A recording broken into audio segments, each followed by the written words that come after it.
I'm your host, Kit Nascimento. This is the fourth and final interview we have with Dr. Irfaan Ali, the presidential candidate for the People's Progressive Party, C. Dr. Ali, welcome. Thank you again, Kit. I'm going to call you Irfaan if that's okay. That's perfectly okay. Throughout the interview. Perfectly okay. There are now 3 days left to the election. And when this gets broadcast, there may be even less days. There are 9 other parties, along with yourselves and the governing party, or the so-called APNO-AFC coalition. How seriously do you take these smaller parties? Well, Kit, we have been taking every single party seriously because this is a national endeavor, and this is about Guyanese going to the polls and Guyanese making the best decision, and that decision should be based on which party presents a platform, a program, and plans that the Guyanese people see themselves as having the best possible future. One in which the desires of the people is reflected, one that is holistic, nationalistic, and one that is not only centered around one issue. So you have to look at the political parties and see how they have presented themselves. Have they presented themselves as a holistic solution, or are they presenting themselves, surrounding themselves with one issue? And that by itself tells you who is in a better position to take our country forward, and which political party is in a better position to take our country forward. I've said before that the political parties, they have a democratic right to contest in these elections, but as far as all of us can see, this is a two-way contest, and it is a contest that I think the People's Progressive Party Civic will come out successful, very successfully ahead of the other parties. At the end of the day, though, Kit, not cutting you, at the end of the day, we in the PPP, we have made it very clear that we have to work in the interests of all Guyanese.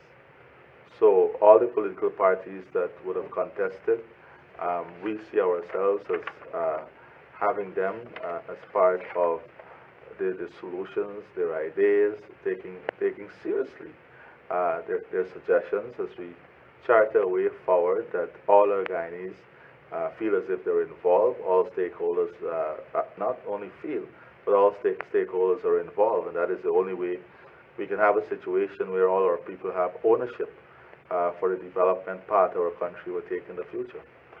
All of them have recognized that they can't win. So they appear to be campaigning on the basis that there will be a balance of power. That is, neither the winning party or the losing party will have their own way, so to speak. How do you react to a balance of power situation? You see, Kit, for me, a political party is an institution. A political party cannot be a convenience. It has to be an institution. And for a political party to be an institution, it has to be there in the good times and in the bad times, out of the electoral season and in the electoral season. And if you look at the recent history of our country, we had the constitutional crisis, we had issues surrounding the legal system, we had issues surrounding the rule of law, and you were seeing that the institution of the People's Progressive Party really led that struggle and led that fight. A lot of the political parties that exist today did not participate in that struggle. So participation in a struggle requires an institution, and that is the difference here. You can't suddenly decide you want to be play a balancing act. A balancing act is not only about power. A balancing act is also about ensuring that when there is a crisis, that you play that important role also. So, and if you look at one of the key messages, that is constitutional reform. We have made it very clear constitutional reform is beyond any single political party. Constitution reform is beyond the government. It has to involve the people, the entire nation. It has to be a national consultative mechanism in which the will of the people, the views of the people, the ideas of the people are taken into consideration in the reform of the Constitution. So it cannot be top-down, it has to be bottom-up. Is the PPP pledged to constitutional reform? Yes, we have said that we are in favor of continuous relook at the areas of our Constitution that need greater clarity and enhancement, but it must come from the people, in consultation with the people. It cannot be done in a room. APNU AFC promised it, but then did nothing about it. Why was that? Well, I think APNU AFC promised a lot of things and did nothing about any of the promises. And this is, I think that the entire focus of their campaign in 2015 was just on getting votes, was to take what they believe were sexy things politically and to use it to get votes, but they never had a strategy, or they never had a commitment to achieving those promises, and that is what happened. It was just a vote-getting tool. As against what we are saying in our manifesto, we're not only making the commitment, we're also outlining the strategy of achieving the goal that we're setting ourselves. Let's move to another focus that the APNU in particular seem to have now, and that is that they've singled you out for a very nasty, almost scurrilous attacks. They've apparently decided to focus on assassinating your character. Yeah. And I have an ad here, which is typical of their campaign. I'll hold it up so the viewers can see it. And it says, "Know the truth." So I want the viewers to hear from you the truth about who you really are, because they have said some very nasty things. Thank you very much, Kit. And this is what happens when you're on a losing road. It is clear that the APNU AFC, they're aware that they are on the verge of losing these elections in a major way. Their entire campaign, they have not been able to put forward a vision for our country. They have not been able to address issues, so they have resorted to a nasty campaign of negatives, and one that, in a very nasty way, attack personality and people. And of course, as a presidential candidate, I'm subject to the greatest form of attack. Now, I have been able to outline who I am on many other interviews, even in our first interview. But you know, Kit, and many of you in the private sector knows me well. A lot of the Guyanese population, a very lot of the Guyanese population knows me well also. Now, I know who I am. I know I have among all the candidates, I have the most rounded technical qualification in project management, in finance, in business administration, in manpower planning, and urban and regional planning. That's probably why they try to challenge your qualifications. They try to challenge it because they believe that they have to sell a narrative, and that narrative is to place me in a certain context. But the reality is, I am among the candidates the most rounded in terms of the qualifications and technical skills. My experience in project management, I headed the Caribbean Development Bank Project Implementation Unit. I worked in the State Planning Secretariat as a senior planner. I then went as a member of Parliament I worked as a minister in the cabinet as Minister of Housing and Water, and had the additional responsibility of tourism, industry, and commerce. I also I remember that because I worked with you. Yes, and I also chaired the Public Accounts Committee. I also co-chaired the Economic Services Committee of Parliament, and I worked on many, many other sectorial committees. And so my experience parliamentary in the cabinet and at a technical level also presents the fact that I have not only the technical capacity, but the experience in dealing with the macro issues, in dealing with the broad issues that will be facing our country, and in ensuring that that we successfully implement the agenda of the People's Progressive Party Civic. And I say this with great humility, Kit, because you know, at a very young age, I was exposed to policy making, and that is because of the philosophy of the People's Progressive Party, that is getting youths engaged at a very early stage in policy making, and it's good for the future generation, and it's something that I would like to see. That is why I said the government, the PPP civic government, at a presidential level would have a youth advisory council so that more young people can be exposed at decision making and policy making. If you look at what took place too, Kit, you then see that there was a motive behind all the political motivated charges. There was a motive that U.S. will be going to elections, they're potential candidates, so we have to get things that would that we can use politically. I don't even own a plot of land in what is termed Prattville 2. I have 19 charges, all relating to allocation of land in Prattville 2. Of which you have not been a personal beneficiary at all? I have not been a personal beneficiary, and 30,000 other lands, lots were allocated all across this country. Of course, there are accusations about your own home, too. And that too, you know, Kit, you know. Well, I've been there. You went there, you went to my own home, and you will see them saying $300 million. And you would know that that is the same old wooden house that was there. There's only one new structure that was added.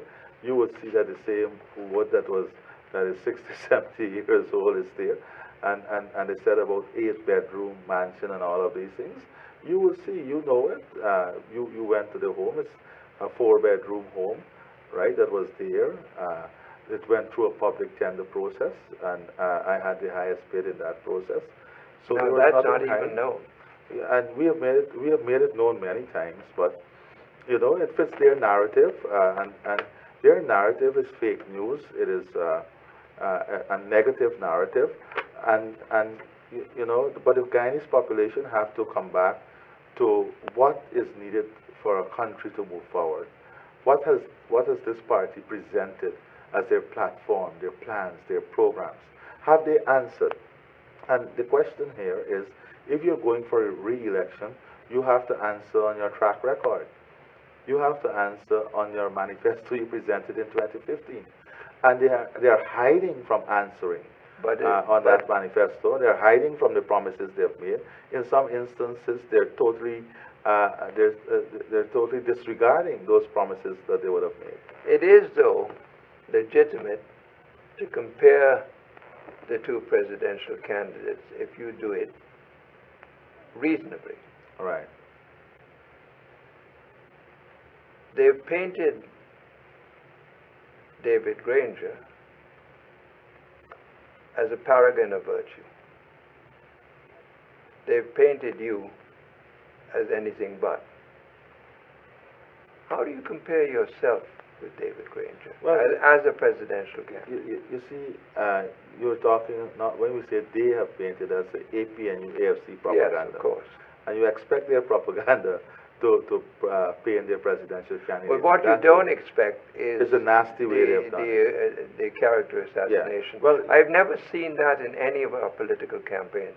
It's the first one I've seen it. Yeah, and people have recognized this, and that is why a lot of persons come to me and they say, this is nonsense.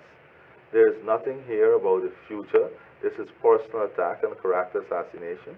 And they have lost a lot of support because of that also. But let me say this.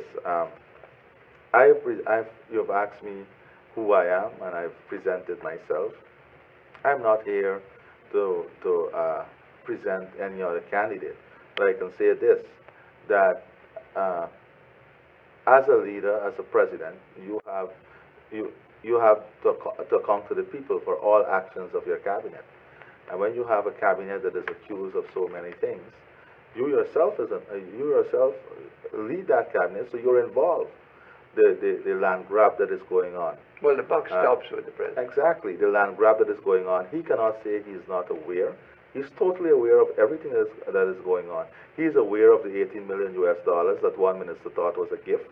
He is aware of the bad negotiations and incompetence that led to 55. We're going to come to that a little later on. Yes, that led to $55 billion being left to the table. He is aware that the forest brief. Oh, I'm sorry. I should have turned my phone off.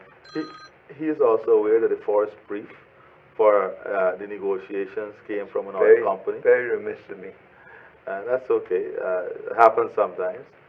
So Kit, you cannot be part of all this illegality. You cannot be part of all this corruption. You cannot be the leader who is condoning it. He saw what Keith Scott said about our Amerindian brothers and sisters in Parliament. Yes. He never said anything. He never apologized for that. He never sought the minister out to apologize for that. So, I mean, these are things that he has to answer. He has to answer for. Of course, the media has a role to hold him accountable for those things too. Well, he's heading what has been described by the highest court of our land as a caretaker government. Yes. Yet, it appears to me that over the last few weeks, this caretaker government is announcing an awful lot of expenditure and projects. How do you take that? Well, we have made it very clear. Not only announcing projects, but signing new deals. And we have made it very clear. And contracts.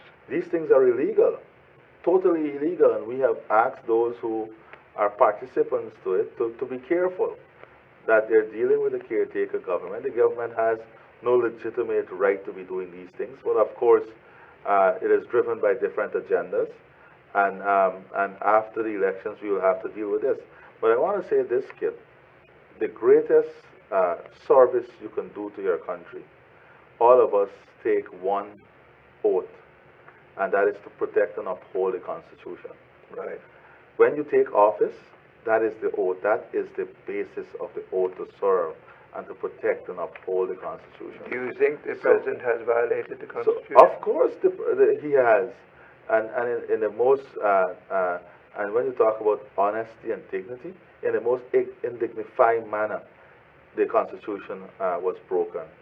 There was no adherence to the Constitution, and it was all because of the grab for power, the lust for power, I think, that blinded him and his government in understanding that they have a responsibility to their oath of office to uphold the Constitution. Even when the courts rule, you have to fight for what the ruling was. Well, it has.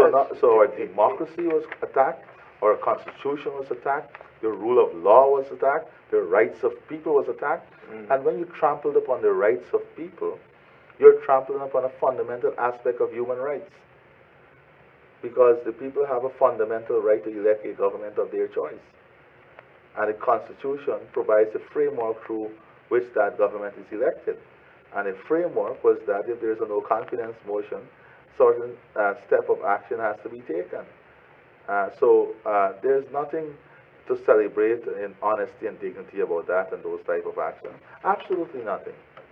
Let me move you on to one more criticism, and then we will move into more positive areas. Yes. But I do want to share this with you and the listeners. Carl Greenwich held a press conference. Yes. And he went after the party in this way.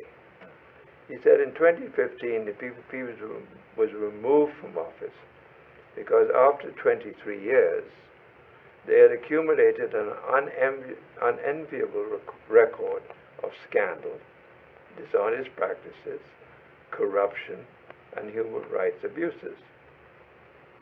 while in office, assets acquired by senior PPP government officials and corrupt business people bore no relationship to their incomes and earnings.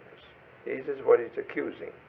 One only has to look at the mansion that Irfaan Ali, we talked about that, built after just 1 year as a government minister.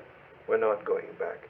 I think it's only fair that you respond to that. Well, first of all, and I've already responded to the lies and propaganda and fake news in my home. And I had owned that place long before I became a minister. Well, I seem to recall that. Yes, in 2006, if I have the year correctly. I became a minister in 2009. All right? Now, let me say this. This government had made all kind of accusations. They had all the audits conducted. They had all the audits conducted. What have they found? So they are in a situation now where the lies and the propaganda they peddled for a long time cannot be substantiated. You remember when the press asked about the Roger Khan, what the president said? There is no evidence. Yes. So, and all these are propaganda that they got away with when they were in opposition. So now they have found themselves in a situation that the propaganda has gotten ahead of them. They now are called to task, and they cannot, because it was all propaganda. It was designed, there were lies designed to dissuade people from supporting the PPP, and it finally caught up with them. So they found themselves in a trap with their own propaganda. So they are now trying to climb out of that trap, because, as you know, the leader of the opposition has presented substantial evidence, even in opposition, on what they are doing. And we try to have private criminal charges filed against some of them, but the DPP stopped it. Well, you know, there's a famous French saying, "Si accuse, s'accuse," which means he who makes accusations accuses himself.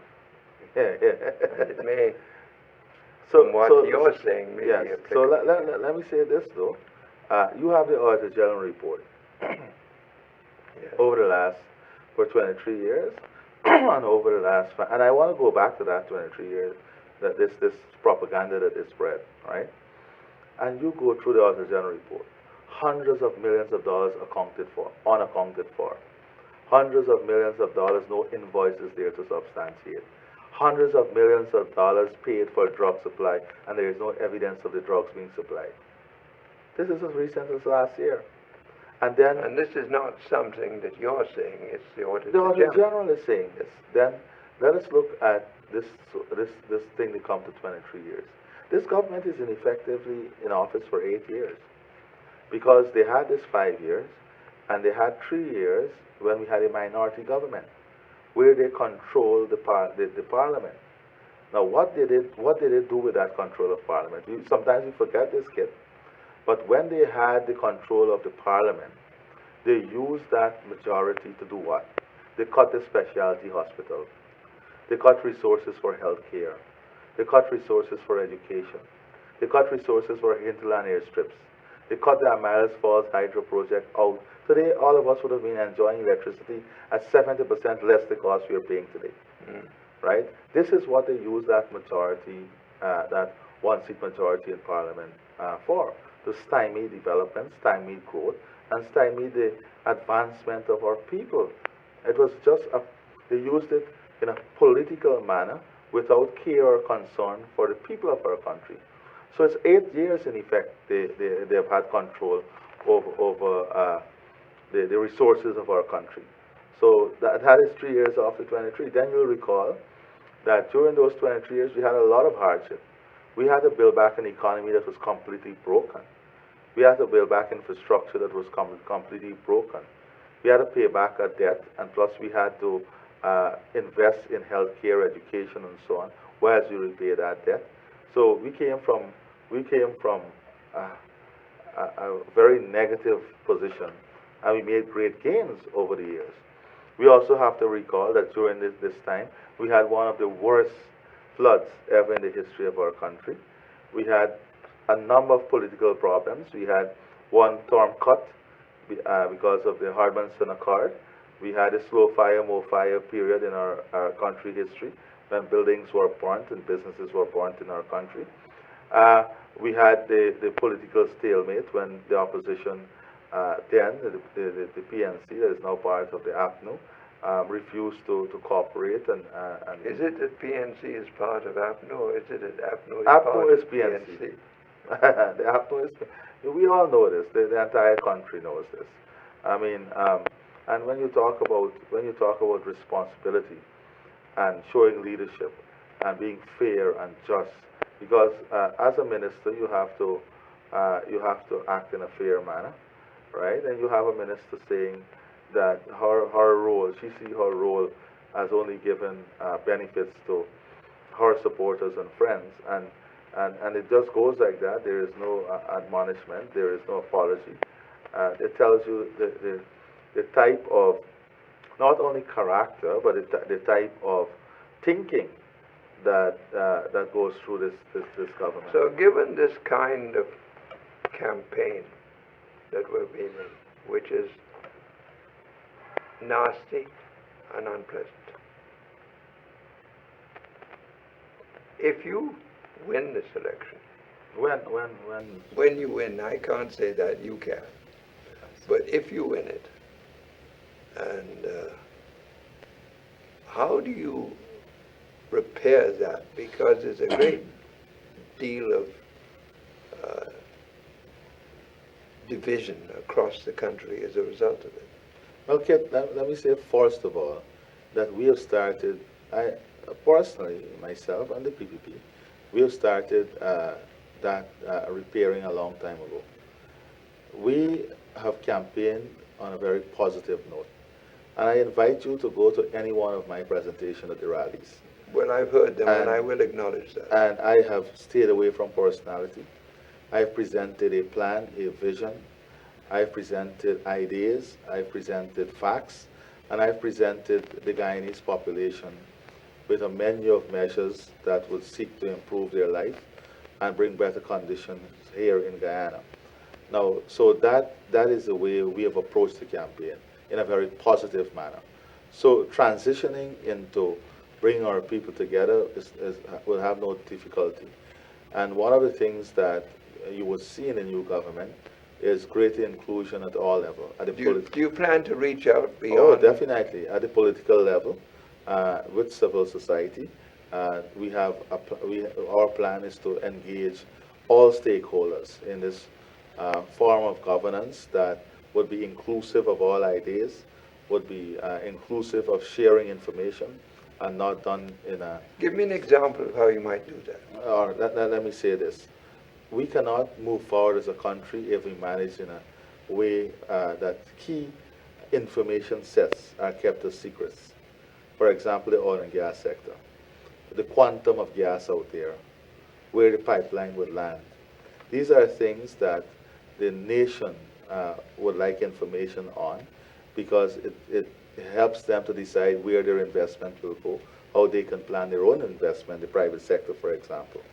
Then how do we involve civil society in solving a lot of the problems of our country, social issues, in ensuring that they are involved in not only solving issues, but ensuring there's accountability, whether it's in the oil and gas sector, the private sector involvement in enhancing our competitiveness, in ensuring that the private sector and government work hand in hand to reduce the cost of doing business, to reduce the bureaucracy, to ensure the taxation system work not only in the interest of the government, but work in the interest of the people, the government, and businesses, so that we don't have a situation where anyone feels overtaxed, but the country operates at an optimum level where all the stakeholders can grow at the same time. Do you plan to work closely with the private sector? Extremely closely with the private sector. And you would know, Kit, one thing, one of my method of operating is as a team and in partnership. I love to operate as a team and in partnership. And this is something that I believe in. I believe in bringing people together. I believe in creating partnership, and you will see this not only with the private sector, but with other aspects of civil society, the trade unions, for example, the religious organization, and politically we have to cooperate at the political level too. So I would want to see Parliament playing a more critical role as we move forward as a country in the developmental plan and agenda of our country. How do you cross the racial barrier? Well, you have to cross the racial barrier by doing a few things. First of all, we have to ensure that the development aspirations of all our people are addressed and realized. We have to ensure that we bridge the inequality gap. We have to ensure we invest in communities in a fair manner. Those communities that are more vulnerable, we have to create great opportunities in those communities. You have to identify specific target areas and design specific programs that would give them an opportunity to see themselves as part of the future, part of the development. We have to ensure that when we invest in infrastructure, whether social, recreational, educational infrastructure, that is done in such a way that there is evenness and we don't have a concentration of sports facilities in Region 4, for example, whereas other regions are suffering.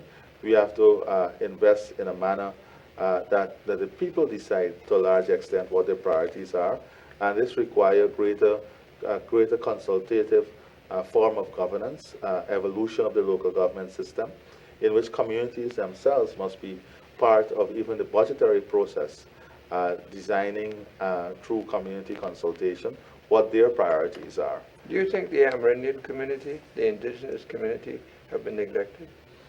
I can say that under the People's Progressive Party civic government, we played specific emphasis in ensuring that our indigenous community had a fair share of development, and you would see many of the things, their land ownership moved from 6% to almost 15%.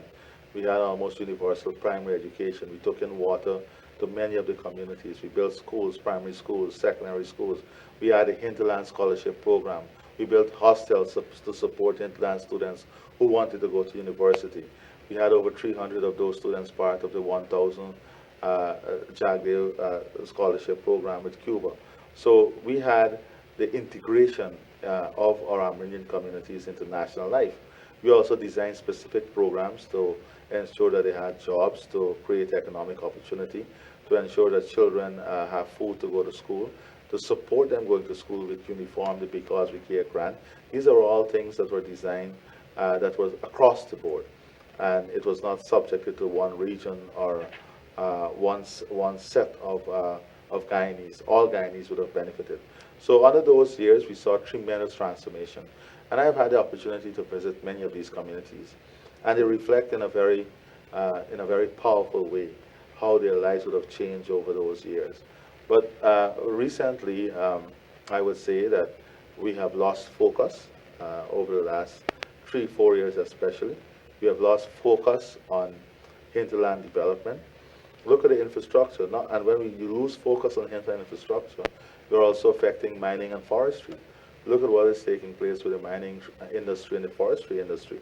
That is linked to livelihood issues in hinterland communities, because the transportation network is neglected. You have the health centers are neglected. In all the communities you go now, they're complaining they don't have medical supplies. Although we have increased our medical budget by almost doubling it, that is why the Auditor General raised the concern that the money has been paid, but where is it in the system? But the president has been creating townships. Well, Kit, I think we are shooting ourselves in the leg. If you have a sophisticated investor coming to your country, and you tell them you're taking them to the tongue of Mabaruma, so they have an understanding of what a tongue is. And when they land in Mabaruma, it's still a village. It's a village. You don't have the basic amenities of a town. You don't have a fire service. You don't have proper social services. People are still without health care. You don't even have a transportation network.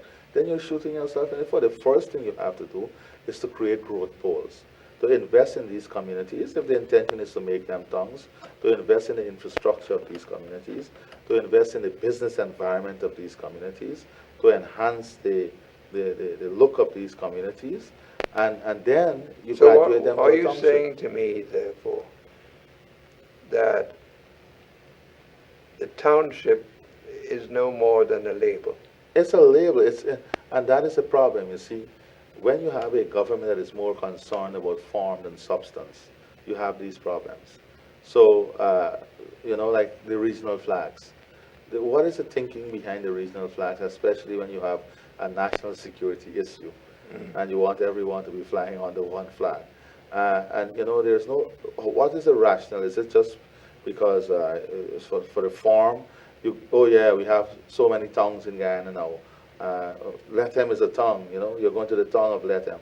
But what is the substance behind it? How is it integrated into a long-term development plan that will see the assets of a tongue demonstrated in this? And that is why we have said that the transformation of a lot of these communities, Lethem, for example, would be linked to the deepwater port, would be linked to the Brazilian market. We're looking at opening up new opportunities for industrial development, commercial warehousing facilities, logistics facilities. So these are the type of things that is more important than the labels that we attach, I want to spend time with you in this interview on the matter of oil and gas. It is, after all, the biggest game in town.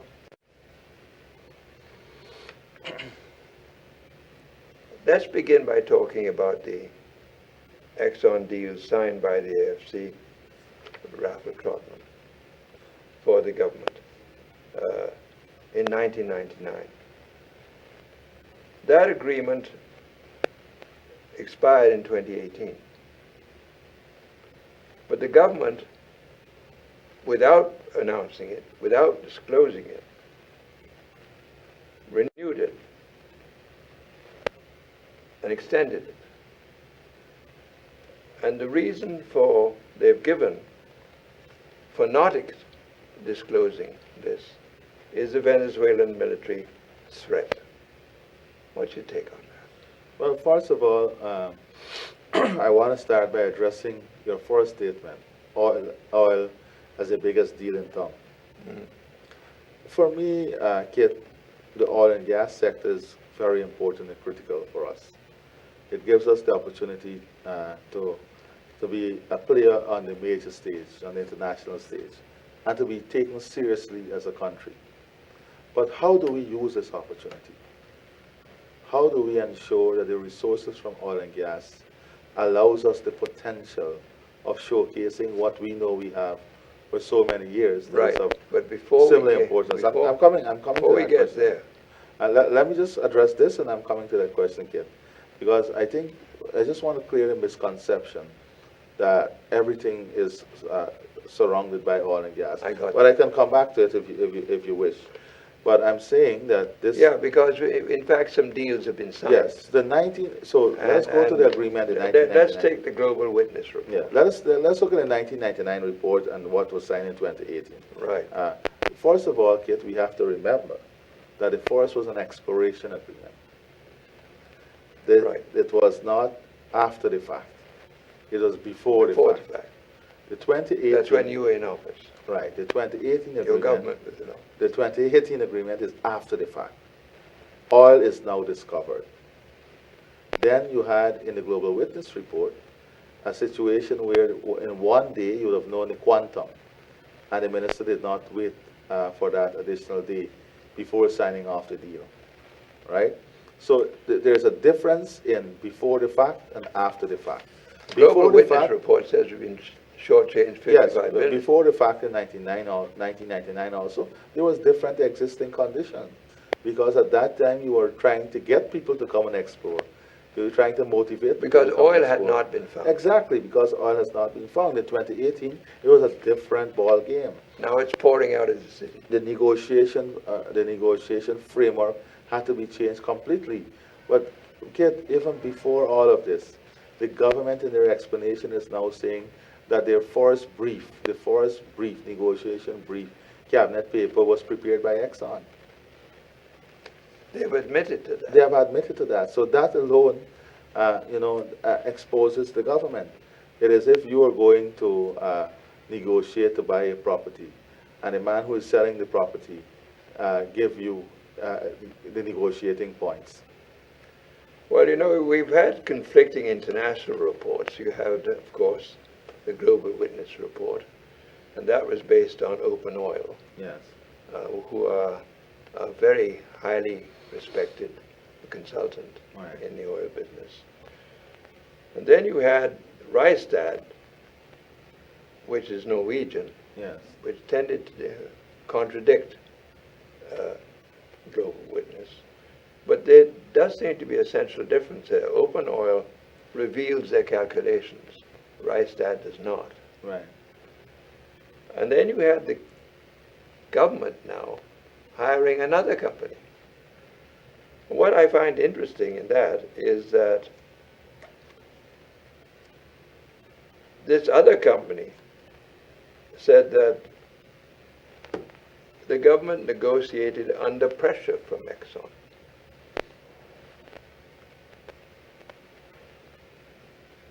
But the government says that firmly it will not renegotiate. Now, not now, not ever.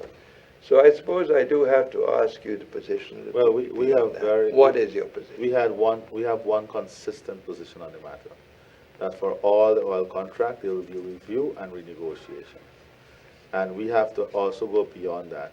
We have to ensure that in the bidding documents that the oil company use and in their contract administration framework, that it is not designed to lock the local private sector out.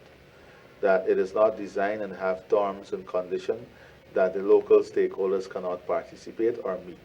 For example, if you need a turnover of $3 million per month, then right away you're locking most of the private sector out of that business. You're talking about local content. Local content. So so in addition to review and renegotiation, we have to look at many other aspects of the oil and gas sector. We also have to look at what is the immediate need, the medium-term needs and long-term needs for the management of this sector to ensure that the management is indigenous, that we, over the next 3 to 5 years, we are able to train our capacity and have our own capacity so this sector can be managed, can be led by Guyanese managers.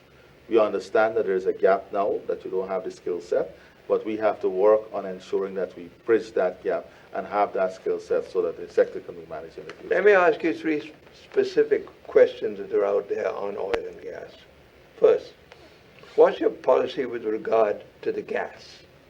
Well, first of all, the first In other policy, words, will you bring it on shore? Exactly. The first policy. What will you do with it if you do bring it on shore? The first policy is that there will be no secrecy. Up to today, the government cannot tell us what is the quantum of gas. From estimation, we are hearing the flaring right now is over $2 million of gas that is flared every day. So how would you find that out? We have to find it out because the information is there. We have to find it out. We have to make this part of the national program. And if once we determine the quantum, the first priority is And you would make that public? Of course. The first priority is to make that part of the power shift with our Malice Falls Hydro project. So we need 400 megawatts of new power. That would help us to build the manufacturing sector, build the industrial sector, and not only supply the existing demand, but to create new demand for manufacturing, industrial, and to bring down the cost of electricity. And once there is enough gas, then we'll have the building of a downstream industry, where there's agrochemical, fertilizer, and those are the industries that will create new forms of wealth, new opportunity. And we have to start training our people to take up the positions in these industries. We don't have much expertise in this country. Would you bring in experts? In the interim, we'll have to buy the expertise, and in the immediate future. But in the long-term planning, we have to be able to train ourselves. So today, let us say, for example, Kit, we can determine what the quantum of gas can do for us. What are the type of industries that would exist? Right away, we can say, okay, for this industry, We will need X amount of chemical engineers, X amount of, and if you go down pharmaceutical manufacturing, agrochemical, fertilizer, how many persons you will need, and we can design a program that will ensure we start training the manpower for the future. So if these industries take 3 years to come on stream, you will already have 3 years of training for our manpower.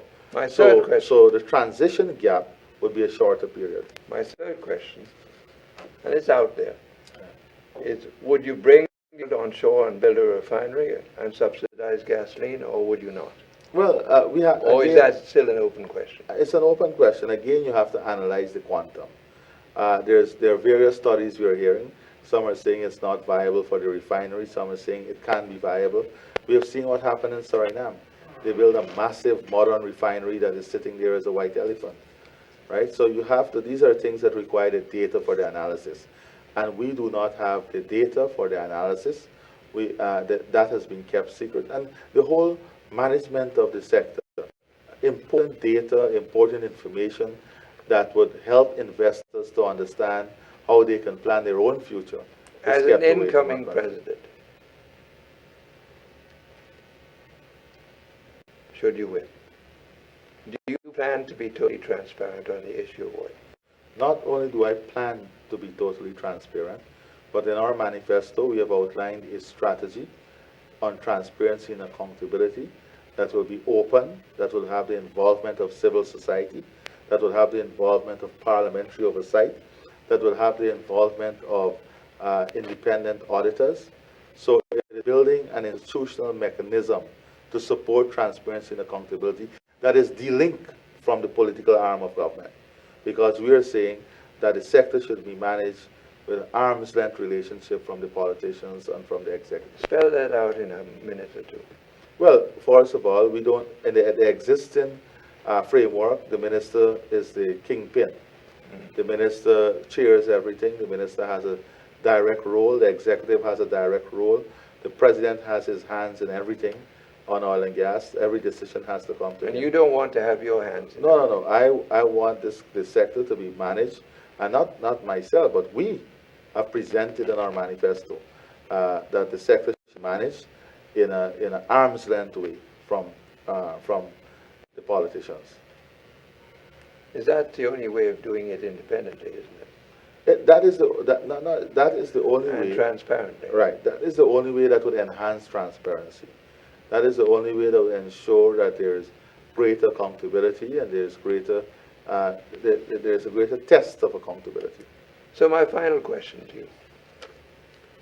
There's great wealth there. We all hope we're going to benefit from it across the board. Why should the electorate choose your party to manage that wealth rather than the APNU AFC? Because the People's Progressive Party has demonstrated when we were in government without oil and gas how we would have grown our economy. We created jobs, we created new businesses, we had the highest flow of foreign investment. We were regarded as one of the fastest growing economy in Latin America and the Caribbean. We managed the global financial crisis and came out positive every time. We built our reserve, we built our gold reserve, we reduced inflation, we reduced interest rate, we created jobs, we had one of the most progressive housing development in the Caribbean and Latin America.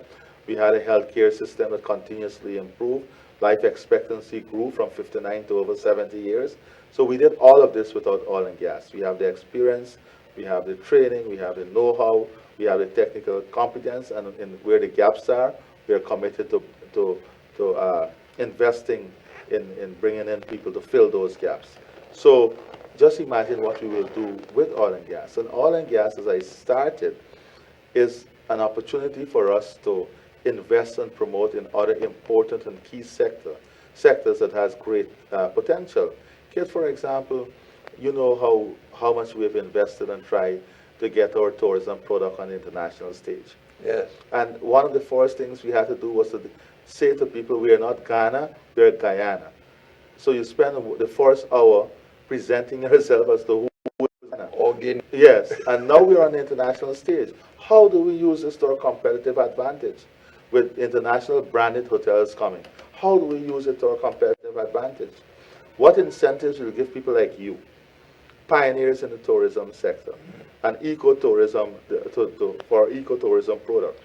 What are the incentives we can give as a result of oil and gas that will reduce the cost of this product, help in pushing this international image now to show, listen, this is the country that has much more beyond oil and gas. You have great ecotourism potential, among the best in the world. We have great agricultural potential among the best in the world. We have the potential of becoming a major logistic hub with northern Brazil. We have the productive sectors. So we have to use the resources and invest it in such a way that would promote these other sectors, so you'll have even growth. You'll have a very vibrant economy that is well diversified, so that can withstand any shock. These are things, you see, and you have to judge who can manage better, even with all the excitement that surrounds our country today. The last 5 years, we have lost 30,000 jobs. The mining sector, 60% of the dredges that were operating in 2015 are no longer operating today. We have to support them to get back to work. And sugar, the forestry sector, the sugar sector was closed down. No support for the rice farmers. Urban unemployment is at its highest. We have to be able to go into places like South Georgetown and ensure that we help those young people who need training, to help them to get training that is required in the economy, and then to help them in placement of jobs, help them with small grants and small capital to start up their own business. And these are things we have to do throughout our country. So I think on that platform, the people of Guyana can trust us in better managing the resources of our country and ensuring there is even economic and social growth, where there is social and economic justice, and where the people are involved in the decision-making of our country. Well, this will be our last interview before the elections. I hope I have an opportunity to interview you again after the elections, whether president or not. Thank you very much. And I want to thank you very much for affording me this opportunity to interview you. Thank you very much indeed, Dr. Ali. Thank you very much, Kit. And if I may have the opportunity of saying just a few final words. Please. I want to thank you and all our Guyanese brothers and sisters for the tremendous love that you have shown me and support you have shown to myself, my family, and the People's Progressive Party in this, no doubt, very difficult campaign period. Many communities I've gone to, people were so welcoming and loving, and this is the Guyanese spirit. This is a spirit I would like to see in the future, in which love and our commitment to unity and working together is stronger than anything else in making our country a better place. So I want to thank all those Guyanese. I want to wish you well in the future.